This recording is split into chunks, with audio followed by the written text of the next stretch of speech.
What's up guys, welcome back. So it's just me in this video. I'm going to give you guys a rundown on the red truck. So the red truck has been here for a little bit. We did get it lowered in the last video, but we were waiting on the wheels and tires. Well, look what showed up. We got 4 of the wheels.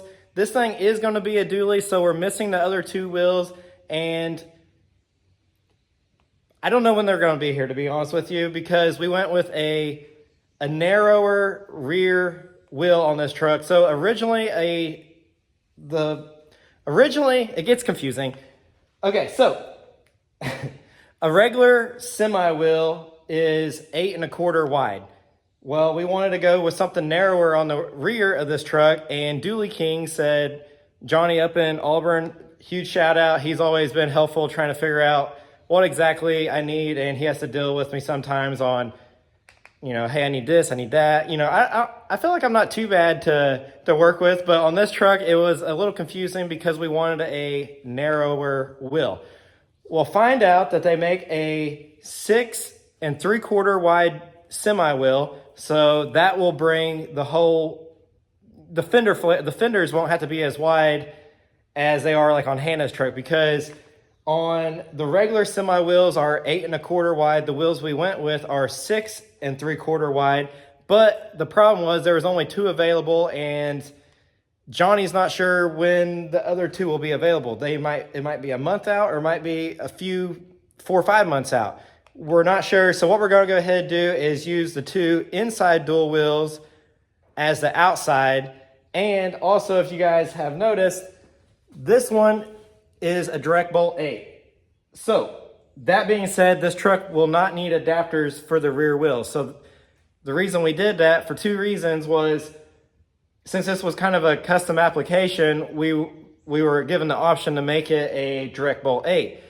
With us leaving the adapter out, it makes the truck a lot narrower in the wheels. So we say that spacer, there's one on this truck, so say that adapter is 1 inch thick, it would have shoved the wheel out another inch. So by going by the direct bolt 8, or going with the direct bolt 8, we lost 1 inch. The front, we need to gain 1 inch, so we ordered these basically for a semi application, and we just left, we put the adapter on it, so then it'll shove the wheel out 1 inch, because we needed that to clear the gearbox. There's a lot going on when you do these custom applications, because, you know, distance and, you know, what's going to hit here and, you know, whatever. But in this case, we didn't want the fenders crazy wide like Hannah's truck. We were kind of trying to shrink them in. The only other option would have been to like 4-link the truck, pull the leaf springs out, and then narrow the rear end and get them shoved up inside the bed more. But we didn't want to go to that extreme. So where we're at, I got the wheels, and then it was kind of a hurdle on what size tire we needed. So on Hannah's truck, it's got a 285. On this truck, we went with a 265. This is the tallest, narrowest tire that I'm aware of, and I've done some research. This is pretty much the narrowest, tallest tire we could get. Other than that, you're going to a real thin, like rubber band, and you can go narrower, but we don't want that on this truck.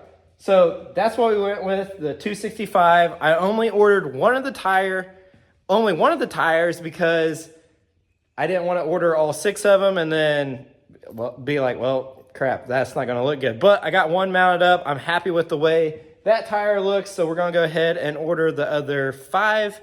And then, but with just that one, we can go ahead and cut the bedsides out. Because if you put just the tire on it, it hits this lip right here. The outside duals will have 10 lug, like a fake 10 lug on the outside with like nylon studs, so then it'll look like a true 10 lug in the rear.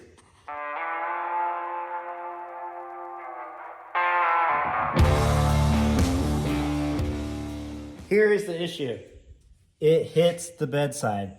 So what we're going to have to do there is we're going to have to take this marker and just simply mark around this thing.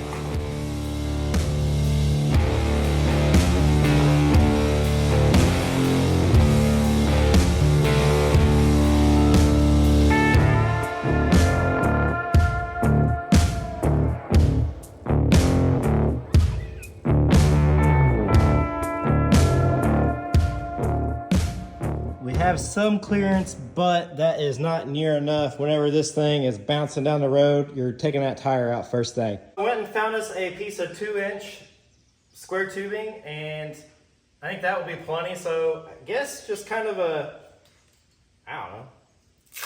We could probably mark it, but we're gonna mark it, but we're gonna tape this marker to this piece of square tubing, just like that. Take the cap off, and we're just gonna go right around this thing.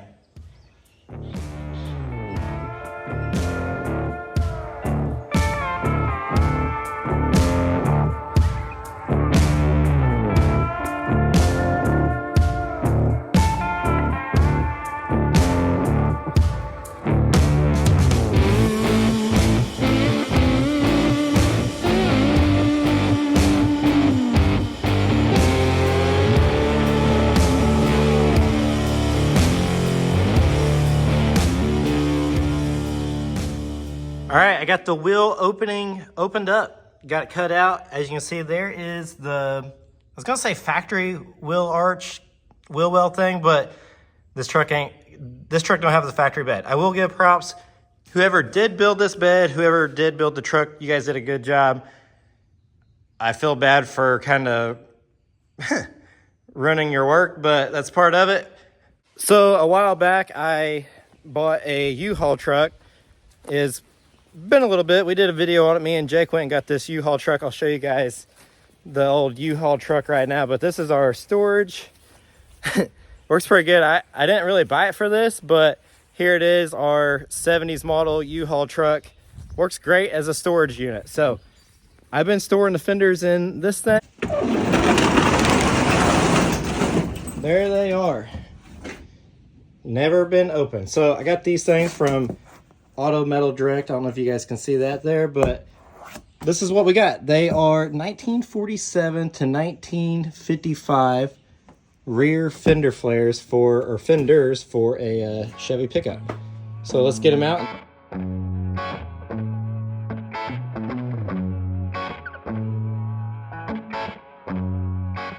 All right, there's our fender flare, and I kind of thought it was funny, so I put the box back on there, but I noticed as soon as I pulled them out, there is a ding here and ding here.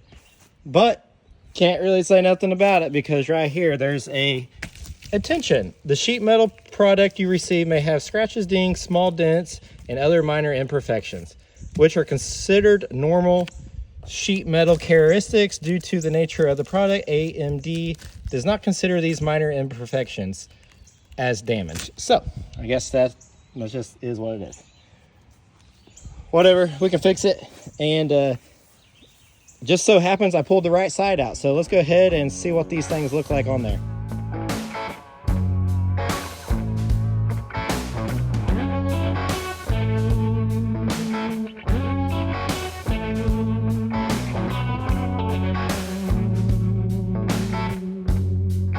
Now I have a string run the length of the truck. The string is indicating the level of the running board. So I put the string on the bottom, taped it up, got me a block and a piece of 2x2 square tubing. So as you can see, that string is at the very top of that square tubing. And then the fender sits on top of that. So that tells me that the fender and that running board is at the same height. But I've come into a issue. I like where the fender is, but it's not centered with the wheel. So the fender technically needs to go back probably another 3 inches, but I can't go back 3 inches because of this bed brace right here. All right, so I've made a decision. I was getting ready to say I think I know what I'm going to do, but I do know what I'm going to do. I was going to cut that pillar off here. I was gonna cut it off and just move it up, but I kind of like the way it looks down further. So I think what I'm gonna do is just cut it at an angle and then put some sheet metal in there and then reshape what I'm doing. So that's the plan. So as you guys can see, I made me an orange line. I think it'll look pretty good from behind. It'll still look like that. Otherwise, if I thought about, it's gonna have to be cut to here if I bring all this up. So I'd cut it here, take a lot of this out and put it up there, but I don't know how everything's gonna line up. And whoever built them things did a really good job, so I hate to mess them up and run into an issue, which I know I can fix it either way, but I'm gonna have to cut it here and shorten it, but as you go down, the distance is different. As you can see, this thing kind of lays in, so it's not gonna line up quite right. So I think the best thing is just to cut from this line forward out and just let this fender recess in there, and I think that will be perfectly fine.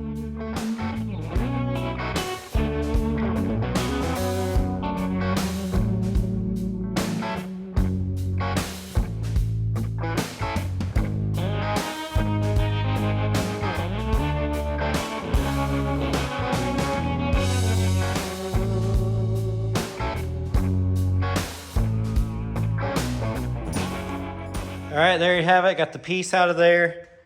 Obviously, we'll have to clean that up and put a plate behind it and all that fun stuff, but it is cut out. It looks a lot better in the fender well. There it is, centered up in there. You can kind of, like this distance and this distance now looks the same. I like it. I think it will work. I think it will be just fine. We got to locate that one. Once we locate it, we'll have to do the same thing on the other side, but that is that.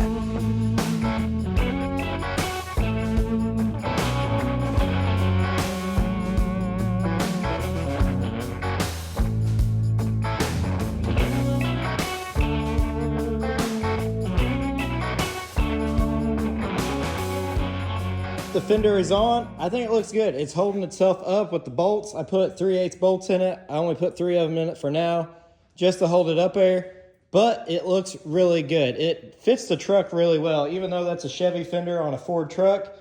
I mean, what do you guys think? You guys think it looks all right?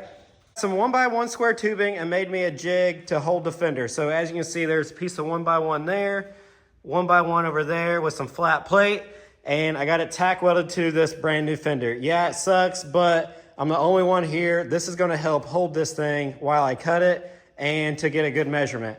And, you know, just those couple tack welds on the fender is going to be the least of my worries whenever I cut the whole fender in half. It's not 2 or 3 little tacks here is going to be cake to what we're getting ready to do. So as you guys can tell, I got this green piece of tape. I measured from here to here 3 inches, did that all the way down through there, and then took a piece of green tape and got me a straight line.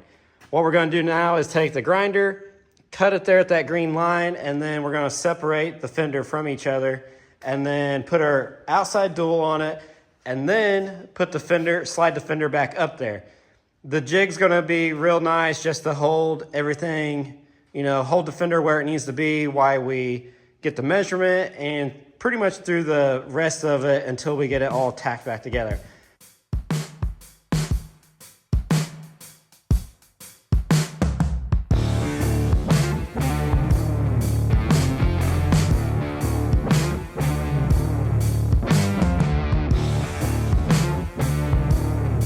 I got the fenders. I had some stuff I had to take care of, and I was kind of wanting to finish this the other day, but we're back at it another day. It is Monday, and yeah, so here we are. We got the fenders separated apart. I got them 8 1/4 apart.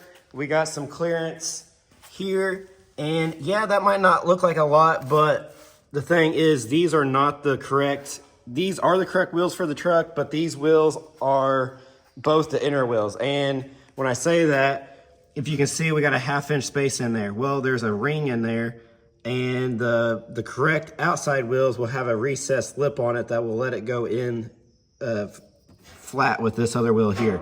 So right now we're building this thing off both inner wheels, and then once the outer wheels get here, you know, we'll have a lot more clearance. But anyways, at least we can get the ball rolling and get the fender shaped up on this. But this thing does look really cool. So now what we got to do is fill in the blank. I got a piece of sheet metal over here.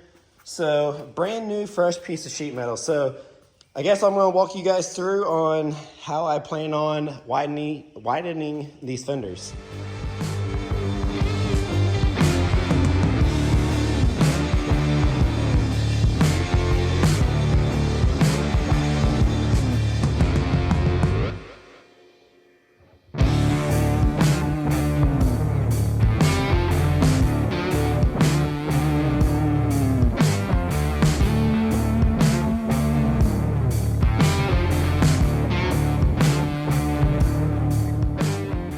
Matco air hammer and this step stamp on it. I guess you can kind of see how it's kind of working there. It's got a stamp in it, and that stamps the piece of metal. So that's what we did. That's what I got done. Now I got to roll that piece of metal on the bottom side of the fender and just kind of go from there. Real quick before we get going, so I can kind of show you guys what I'm doing. That piece of metal is going to set up in here. It's going to set on the bottom side, and then it's going to come up that way and then back down into there. I was going to tell you guys something else, but I forgot what it was.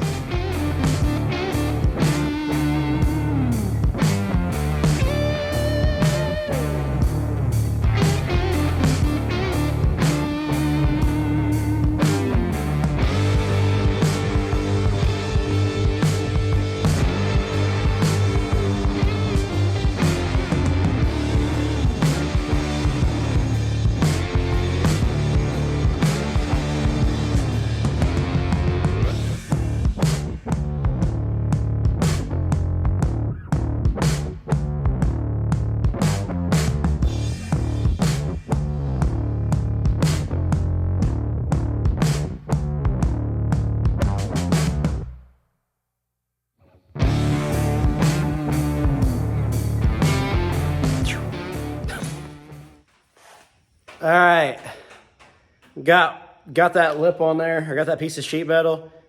It's a little tricky to do by yourself. Luckily, I had that piece of block there to kind of help me hold it up.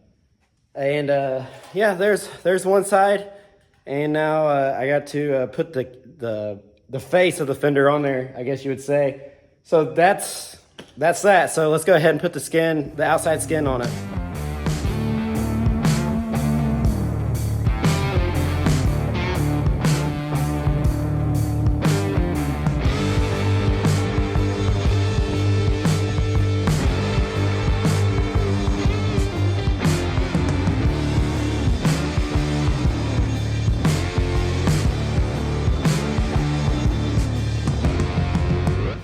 All right, there you have it. This is what it looks like with, without the time lapse going. So I ran out of self-tapping screws. I gotta get me some more screws, but what I've been trying to do is about every 2 to 4 inches or so, putting a self-tap screw. And once I get it, completely covered with self-tap screws, I'll go back and we can start welding the fender to the piece of sheet metal and then removing our self-tapping screws and then filling in the holes where the self-tapping screws were.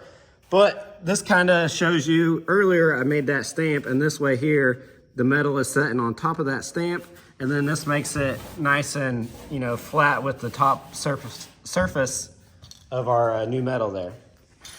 Hey, there's my helper. What do you think? I got the fenders mocked up on there and getting ready to weld them up. It reminds me of when we were doing my track. Yeah, so for your fenders were about twice that wide. Yes, but it looks good. Yeah, Hannah's got her list going. I was gonna say grocery shopping, but if you've seen our refrigerator, there's zero groceries. Grocery shop, we just like essential shop. Yeah. Because we don't keep groceries here. Okay, question. At the bottom, what are you gonna do? I got a massage that out yet. A massage? Yeah, so. No, like. Yeah, that line. This? Yeah, that body line. You're gonna get rid of it? No, I'm gonna make it. I'm gonna remake the body line. Yep. So right now I'm just gonna go ahead and weld it from the bottom up, and then once I get to there, I'll start shaping that and make a body line in it. Looks good. Don't you worry about it, homie. I got it. All right.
got the fenders in body filler. I just got to put some primer on them now.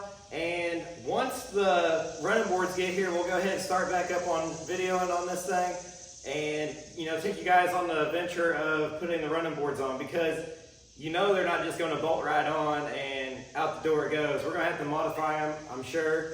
But I do appreciate each and every one of you guys. Thank you guys for following along. Thank you guys for the support, and I'll see you guys next time.